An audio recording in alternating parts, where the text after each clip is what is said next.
Bonjour à tous, je m'appelle Bernard Millian, je suis consultant chez Agilea et je vais vous présenter brièvement quelques techniques de simulation utilisées dans le cadre de la conception d'un modèle DDMRP, Demand Driven MRP. Alors pourquoi utiliser des techniques de simulation dans le cadre d'un projet DDMRP? On sait que dans les premières étapes d'un projet DDMRP, ça va être de concevoir le modèle de fonctionnement Demand Driven MRP, en positionnant les stocks aux endroits stratégiques, en positionnant des points de découplage, et en dimensionnant ces points de découplage, en regroupant les articles par profil de buffer, donc par catégorie d'articles qui vont se comporter de manière similaire, et ensuite en mettant en œuvre une stratégie d'ajustement dynamique. Comment faire ces deux étapes-là? C'est-à-dire comment déterminer les niveaux des zones rouges, jaunes, vertes, et comment déterminer, dans le cadre d'une entreprise particulière, d'un business particulier, les bonnes pratiques d'ajustement dynamique dans le temps de ces zones-là. Si vous avez suivi la formation DDMRP, vous avez déjà vu cette diapo-là, qui montre des recommandations. C'est-à-dire qu'en fonction de la variabilité de l'article, en fonction de son délai, de son minimum de commandes ou des tailles de lot s'il s'agit d'articles fabriqués, on va mettre en œuvre des principes de base et des pourcentages de la consommation pendant le délai de manière à dimensionner les zones rouges, jaunes et vertes. On va faire ça au préalable et par famille d'articles et ensuite le faire évoluer au fil du temps dans le cadre d'une démarche d'amélioration continue. Maintenant, lorsque on démarre un projet DDMRP, il peut être utile de regarder l'historique, c'est-à-dire l'historique des consommations sur les articles sur lesquels on veut mettre un buffer, et d'analyser ces historiques pour voir quel aurait été le dimensionnement efficace dans le passé pour assurer le service client et les niveaux de stock souhaités. Pour faciliter ce travail, je vais vous montrer quelques développements qui ont été réalisés avec un outil donc développé par l'équipe Agilea, de manière à pouvoir exploiter un historique et se poser les bonnes questions par rapport à cet historique de demande tel qu'on peut le voir affiché sur ce slide-là. Voyons un exemple sur ce premier article. Nous disposons sur cet article d'un historique de demande qui va de la mi-2012 à la mi-2014. Il s'agit de demandes journalières et on voit donc l'évolution du stock physique en noir ici sur cette période historique en fonction d'un paramétrage initial que l'on a pu faire pour les zones de ce buffer. Donc ce paramétrage initial, c'est une zone de base rouge de base de 20%, une zone rouge de sécurité de 100%, le coefficient de variabilité de cet article est de 2,5, donc on a opté pour une variabilité forte, et une zone verte de 20%. Que donne aujourd'hui cette simulation? Elle donne quelque chose qui n'est pas nécessairement très satisfaisant, puisque sur la période historique que l'on observe, on voit 37 jours de rupture sur cet article. On a généré 35 ordres de réapprovisionnement. On a porté un stock moyen de 45 jours pour un délai de réapprovisionnement de cet article de 73 jours. Et on a délivré un taux de service de 94,3% qui n'est pas satisfaisant. Ce que l'on cherche à avoir sur un buffer DDMRP, c'est un taux de service de 100%. Donc, ce paramétrage initial n'est pas correct, n'est pas suffisant et ne va pas permettre de sécuriser cet article. Voyons ce que donnerait un paramétrage en augmentant le facteur de délai de 20 à 30%. Nous allons ajuster la simulation. Voilà le résultat, beaucoup plus satisfaisant. On est passé à un taux de service, à un taux de disponibilité de 100% sur cette période historique, avec un stock moyen porté de 65 jours, donc effectivement on a augmenté le stock moyen, mais c'est nécessaire si on veut sécuriser correctement cet article-là. Et désormais nous avons une distribution de stock qui est assez bien centrée, donc on voit qu'au fil des jours notre stock est resté dans une plage assez bien centrée sur 50% du buffer. On peut jouer sur d'autres paramètres aussi. Par exemple, pour l'instant sur cette simulation, nous avons opté pour un calcul de consommation moyenne jour strictement lié à l'historique et calculé sur 3 mois glissants. Si on augmente par exemple cette période de calcul et on va prendre 150 jours de lissage, donc on va lisser davantage la demande. Qu'est-ce qu'il se passe sur un scénario de ce type-là? On voit qu'en fait on augmente légèrement notre stock, on est à 67 jours, et par contre on a un système qui est un peu trop lent à réagir, notamment sur la fin de l'horizon, là où on a une augmentation de la consommation, et du coup on passe ici à un taux de service de 98%, donc sans doute un schéma qui est insuffisant en termes de réactivité pour pouvoir répondre correctement à la demande de cet article. Voyons comment on peut utiliser les techniques de simulation pour évaluer la pertinence d'une politique de détection de pics. La détection de pics de demande ou de commandes exceptionnelles est toujours quelque chose d'assez difficile à mettre en œuvre dans le cadre d'un MRP classique. Il faut bien maîtriser les mécanismes de consommation de la prévision pour mettre en œuvre les signaux d'alerte et les stratégies qui vont bien.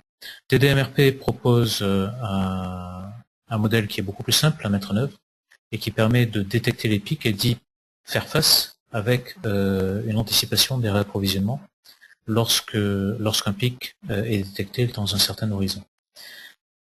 On voit ici un article qui, pour l'instant, n'est pas satisfaisant, puisqu'on voit qu'avec les paramétrages du buffer tel qu'il est à l'heure actuelle, on aurait atteint sur la période écoulée qu'une disponibilité de 99%. Pour l'instant, on a considéré que on n'était pas à même de détecter des pics, c'est-à-dire que l'horizon dans lequel on était à même de détecter un pic de commande était de seulement un jour, c'est-à-dire un horizon immédiat. C'est le cas par exemple si vous êtes dans le commerce de détail et que vous n'avez aucune visibilité jusqu'à ce qu'un consommateur rentre pour consommer les produits que vous proposez. Il se trouve que dans le cas de l'entreprise qui nous intéresse, cette entreprise a une visibilité sur son portefeuille de commandes et en particulier sur les commandes qui pourraient constituer des pics sur les 2 semaines à venir. Donc on va tester ce que donne sur le scénario de cet article l'ajout, donc l'intégration d'un horizon de détection de pics de 2 semaines. Et on voit que après modification de cet horizon, nous sommes passés sans modification des tailles de zone à un taux de service de 100%,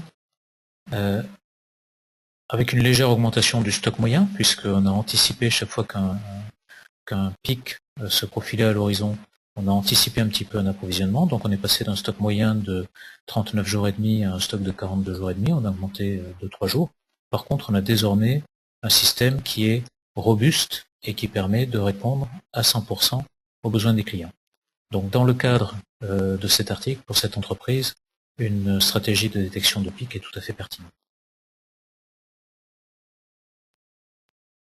Une utilisation possible des techniques de simulation est de voir quel est l'impact de l'un des paramètres de dimensionnement des zones sur le comportement dans le temps du buffer.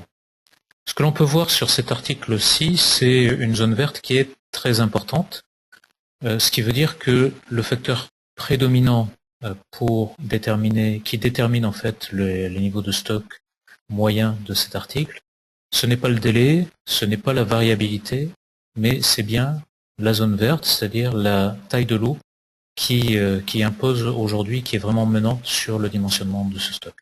On voit qu'actuellement, nous avons un stock moyen de 42 jours et demi avec les paramètres de stock que nous avons mis en œuvre. Imaginons que nous diminuions la taille de l'eau de moitié, c'est-à-dire on va passer de 4480 à 2240.